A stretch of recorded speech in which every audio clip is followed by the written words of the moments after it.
आज हम कक्षा 12 की हिंदी साहित्य की पुस्तक मंदाकिनी के हमारी पुण्य भूमि भारत और उसका अतीत, इसके आगे के हिस्से को पढ़ेंगे। और इसका आज का बिंदु है आध्यात्मिकता का आदि स्रोत। यही वे पुरातन भूमि है जहाँ ज्ञान ने अन्य देशों में जाने से पूर्व अपनी आवास भूमि बनाई थी। यानी कि ज्ञान है वो सबसे पहले इस भारत देश में ही उत्पन्न हुआ। यही वह भारतवर्ष है जिसके आध्यात्मिक प्रवाह के भौतिक प्रतीक वे समुद्राकार नद हैं और चिरंतन हिमाचल एक तह पर दूसरी तह चढ़ाकर अपने हिममंडित शिखरों द्वारा मानव स्वर्ग के रहस्यों में ही झांक रहा है। अर्थात हमारे भारतवर्ष के जो आध्यात्मिकता है वो इन बड़ी बड़ी नदियों के प्रवाह के रूप में दिखाई देती है। यानी हमारे यहाँ पर जो जिस तरह समुद्र विशाल होता है और गंगा इत्यादि जो नदियाँ हैं अत्यंत विशाल हैं, इसी तरह से हमारे भारतीय व्यक्ति हैं उनकी आध्यात्मिकता की लहरें हैं वह भी विशाल हैं। यानी भारत में आध्यात्मिकता है वो इनके रूप में दिखाई देती है। और हिमाचल पर्वत है वो ऐसा लगता है मानो एक तह पर दूसरी तह चढ़ाकर स्वर्ग की खोज करने का प्रयास है वो किया जा रहा है। यही वह भारतवर्ष है जिसकी धरा को महानतम ऋषियों की चरण रजनी पवित्र कर चुकी है। यानी महानतम ऋषि मुनि है वो यहाँ पर श्रेष्ठ जो ऋषि मुनि है उनकी चरण रज है वो इस भूमि पर पड़ी है। यहीं सर्वप्रथम मानव प्रकृति एवं अंतर जगत के रहस्यों की जिज्ञासाओं के अंकुर उगे थे। यहीं आत्मा की अमरता, एक परमपिता परमेश्वर की सत्ता, प्रकृति और मनुष्य के भीतर ओतप्रोत एक परमात्मा के सिद्धांत सर्वप्रथम उठे और यहीं धर्म तथा दर्शन के उच्चतम सिद्धांतों ने अपने चरम शिखर स्पर्श किए। यानी यहीं पर जो ईश्वर है, आत्मा, परमात्मा, प्रकृति और मानव, अंतर्जगत, इनके जो रहस्य हैं इनके बारे में निरंतर चिंतन है वो होते रहे। यही धर्म तथा दर्शन के उच्चतम सिद्धांतों ने अपने चरम शिखर स्पर्श किए। इसी भूमि से आध्यात्म एवं दर्शन की लहर पर लहर बार बार उमड़ी और समस्त संसार पर छा गई। देवत्व प्राप्ति के लिए संघर्ष, क्या अद्भुत देश है यह। इस पुण्य भूमि पर चाहे जो खड़ा हो वह इसी भूमि का पुत्र हो अथवा विदेशी, यदि उसकी आत्मा दुर्दांत पशुओं के स्तर तक नहीं गिर चुकी है तो वह स्वयं को पृथ्वी के इन श्रेष्ठतम एवं शुद्धतम पुत्रों के तेजों में विचारों से घिरा हुआ अनुभव करेगा, जो शताब्दियों तक पशु को देवत्व के शिखर तक उठाने के लिए कार्य करते रहे हैं और जिनका आरंभ खोजने में इतिहास भी असफल रहा है। अर्थात यहाँ पर जो यहाँ के जो मनुष्य हैं वह या फिर बाहर से आने वाले जो व्यक्ति हैं वो भी यहाँ पर आकर के आध्यात्मिक भावों का इतना अनुभव करते हैं कि उन्हें लगता है कि वे यहीं पर उत्पन्न हुए हैं और इसी धरती के पुत्र हैं और जिनका आरंभ खोजने में इतिहास भी असफल रहा है। यहाँ का वायुमंडल ही आध्यात्मिकता की तरंगों से ओतप्रोत है। यह देश दर्शन, आध्यात्मिकता, नीतिशास्त्र एवं उन सब का पुण्य धाम है जो मनुष्य को पशुत्व के विरुद्ध उसके सतत संघर्ष में विश्राम स्थल प्रदान करते हैं।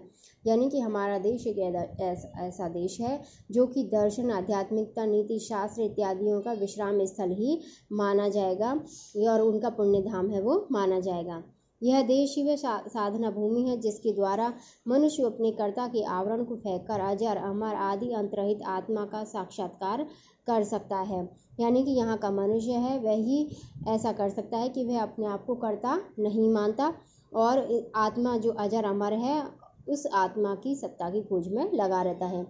यही देश है जहाँ सुखों का प्याला भरा रहा और उससे भी अधिक भरा रहा दुखों का प्याला, किंतु तभी तक जब तक मानव को सर्वप्रथम यह पता ना चला कि यह सब मिथ्या है, माया है। यानी कि जब तक हमें ये नहीं पता चला कि ये सब झूठ है तब तक ही हमें लगा कि संसार है वह दुख में है, अन्यथा वह संतोषी प्रवृत्ति का रहा और उसे यहाँ सुख की अनुभूति होती रही। यहीं सबसे पहले यौवन के पूर्ण विकास में पर भोग विलासों की गोद में शक्ति और यश के चरम शिखर पर आसीन मनुष्य ने माया की जंजीरों को तोड़ डाला। तो यहाँ का जो मनुष्य है उसने भोग विलास से दूर रह करके उनकी जंजीरों को तोड़ करके और अब संन्यास आश्रम है वो ग्रहण किया है। यही मानवता के समुद्र में आनंद और पीड़ा, सामर्थ्य और दौर्बल्य, वैभव और दारिद्र्य, सुख और दुख, हास्य और रुदन, जीवन और मृत्यु की शक्तिशाली लहरों के घात प्रतिघात के आलोड़न के बीच दिव्य शांति और शाश्वत निस्तब्धता की तीव्र आकांक्षा में से वैराग्य का सिंहासन प्रकट हुआ है। यानी कि इन सब चीज़ों को देख करके संसार में जो भी ये विरोधी परस्पर विरोधी भाव मिलते हैं, इनके घात प्रतिघात को सहन करते हुए अंततः उसने शांति और शाश्वत निस्तब्धता यानी कि चिर निस्तब्धता या शांति की खोज में वैराग्य है उसको ग्रहण किया है। यहाँ इसी देश में सर्वप्रथम जन्म मरण की कठिन समस्या है, जीवन की तृष्णा और उसे बनाए रखने के लिए वृथा घोर संघर्ष जिसका परिणाम केवल दुखों की संचय में हुआ। इन सब समस्याओं का सामना किया और उन्हें हल किया, उनको इस तरह हल कर दिया मान गया मानो वे कभी पहले थी ही नहीं और आगे कभी रहेंगी भी नहीं।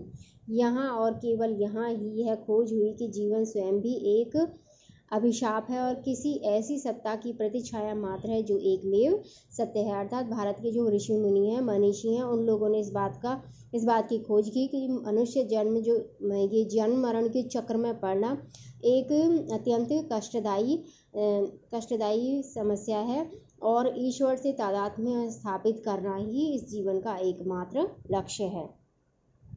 यही वे देश है जहाँ धर्म को व्यवहारिक एवं सच्चा रूप प्राप्त हुआ और केवल यहीं स्त्री तथा पुरुष धर्म के अंतिम लक्ष्य का साक्षात करने के लिए साहसपूर्वक कूद पड़े। बिल्कुल उसी प्रकार जिस प्रकार अन्य देशों में लोग जीवन के सुखों को लूटने के लिए पागल होकर कूद पड़ते हैं और अपने कमजोर बंधुओं को लूट लेते हैं, यहीं और केवल यहीं मानव अंतःकरण का विस्तार इतना अधिक हुआ है कि उसमें न केवल संपूर्ण मानव जाति समा गई अपितु पशु पक्षी और पेड़ पौधों को भी स्थान मिल गया। उच्चतम देवताओं से लेकर रेत के कणों तक, महानतम से निम्न तक सब कोई उस विशाल अनंत मानव अंतःकरण में स्थान पा गए और केवल यही मानव आत्मा ने सकल ब्रह्मांड को अविच्छिन्न अखंड इकाई के रूप में देखा और उसकी प्रत्येक धड़कन को अपनी धड़कन जाना। अर्थात यहाँ भारत भूमि के जो मनुष्य हैं उन्होंने इस बात को अनुभव किया कि संपूर्ण सृष्टि है वह एक है, तभी यहाँ वसुधैव कुटुम्बकम की अवधारणा है उसका जन्म हुआ और हमने संपूर्ण सृष्टि को अपने परिवार के रूप में ही माना और हमने प्रत्येक प्राणी मात्र में ही अपनी उस ईश्वर की आत्मा की अनुभूति की और उन्हें एक ही माना।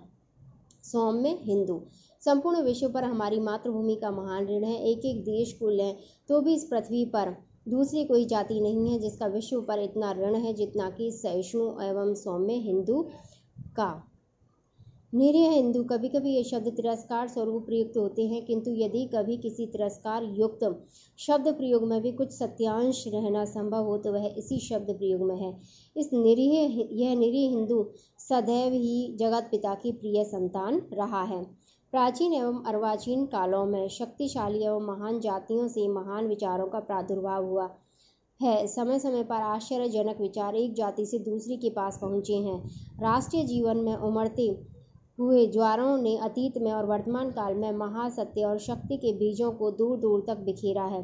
किंतु मित्रों, मेरे शब्द पर ध्यान हो, सदैव यह विचार संक्रमण रणभेरी के घोष के साथ युद्धरत सेनाओं के माध्यम से ही हुआ है। प्रत्येक विचार को पहले रक्त की बाढ़ में डूबना पड़ा, प्रत्येक विचार को लाखों मानवों की रक्त धारा में तैरना पड़ा। शक्ति के प्रत्येक शब्द के पीछे असंख्य लोगों का हाहाकार, अनाथों की चीत्कार एवं विधवाओं का अजस्र अश्रुपात सदैव विद्यमान रहा। मुख्यतः इसी मार्ग से अन्य जातियों के विचार संसार में पहुँचे।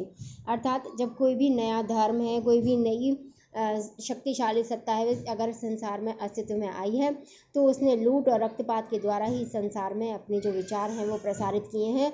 एकमात्र हिंदू जाति ही ऐसी है जिसने कभी भी अपने विचारों के प्रचार प्रसार के लिए किसी प्रकार के शक्ति संघर्ष या युद्ध का या तलवार की धार का किसी भी प्रकार का ये जो शोषणकारी अस्त्र शस्त्र हैं इनका किसी प्रकार का उपयोग है वो नहीं किया है। जब ग्रीस का अस्तित्व नहीं था, रोम भविष्य के अंधकार के गर्भ में छिपा हुआ था, तब आधुनिक यूरोप वासियों के पुरखे जंगलों में रहते थे और अपने शरीरों को नीले रंग से रंगा करते थे। उस समय भी भारत में कर्म चेतना का साम्राज्य था, अर्थात हम तब भी अपने कर्म के प्रति सचेत रहते थे। उससे भी पूर्व जिसका इतिहास के पास कोई लेखा नहीं, जिस सुंदर अतीत के गहन अंधकार में झांकने का साहस परंपरागत किंवदंती भी नहीं कर पाती। उस सुदूर अतीत से अब तक भारतवर्ष से न जाने कितनी विचार तरंगे निकली हैं, किंतु उनका प्रत्येक शब्द अपने आगे शांति और पीछे आशीर्वाद लेकर गया है। अर्थात हम जहाँ जहाँ गए हमने शांति फैलाई और जहाँ से हमने प्रस्थान किया वहाँ के लोगों को आशीर्वाद ही प्रदान किया। संसार की सभी जातियों में केवल हम ही हैं जिन्होंने कभी दूसरों पर सैनिक विजय प्राप्ति का पथ नहीं अपनाया, और इसी कारण हम आशीर्वाद के पात्र हैं।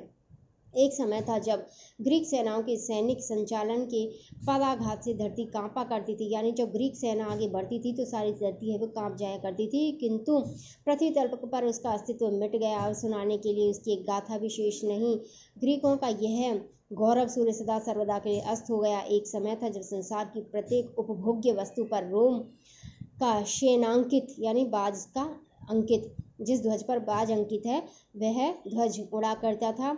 सर्वत्र रोम की प्रभुत्ता का दबदबा था और मानवता के सर पर सवार थी। पृथ्वी रोम का नाम लेते ही कांप जाती थी, परंतु आज उसी रोम का कैपिटोलिन पर्वत खंडहरों का ढेर बना हुआ है। जहां पहले सीजर राज्य करते थे वहीं आज मकड़ियां जाला बुनती हैं। इनके अतिरिक्त कई अन्य गौरवशाली जातियां आई और चली गईं, किंतु कुछ समय उन्होंने बड़ी चमक दमक के साथ गर्व से छाती फुलाकर अपना प्रभुत्व फैलाया। अपने कलुषित जातीय जीवन से दूसरों को आक्रांत किया, पर शीघ्र ही पानी के बुलबुलों के समान मिट गईं। मानव जीवन पर ये जातियां केवल इतनी ही छाप डाल सकीं, किंतु हम आज भी जीवित हैं, और यदि आज भी हमारे पुराण ऋषि मुनि वापस लौट आए तो उन्हें आश्चर्य न होगा, उन्हें ऐसा नहीं लगेगा कि वे किसी नए देश में गए। वे देखेंगे कि सहस्त्रों सहस्त्रों वर्षों के अनुभव एवं चिंतन से निष्पन्न वही प्राचीन विधान आज भी यहाँ विद्यमान है। अनंत शताब्दियों के अनुभव एवं युगों की अनभिज्ञता का परिपाक वह सनातन आचार विचार आज भी वर्तमान है। और इतना ही नहीं, जैसे जैसे समय बीतता जाता है एक के बाद दूसरे दुर्भाग्य के थपेड़े उन पर आघात करते जाते हैं, पर उन सब आघातों का एक ही परिणाम हुआ है कि वह आचार दृढ़तर और स्थायी ही होते जाते हैं। किंतु इन सब विधानों एवं आचारों का केंद्र कहाँ है? किस हृदय में रक्त संचालित होकर उन्हें पुष्ट बना रहा है?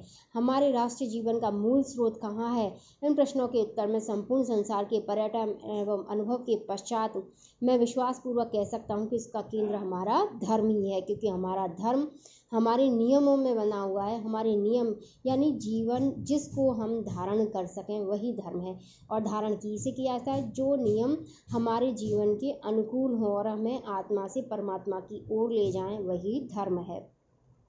यही वह भारतवर्ष है जो अनेक शताब्दियों तक शत शत विदेशी आक्रमणों के आघातों को झेल चुका है। यही वह देश है जो संसार की किसी भी चट्टान से अधिक दृढ़ता से अपने अक्षय पौरुष एवं अमर जीवन शक्ति के साथ खड़ा हुआ है। इसकी जीवन शक्ति भी आत्मा के समान ही अनादि अनंत एवं अमर है, और हमें ऐसे देश की संतान होने का गौरव प्राप्त है। धन्यवाद।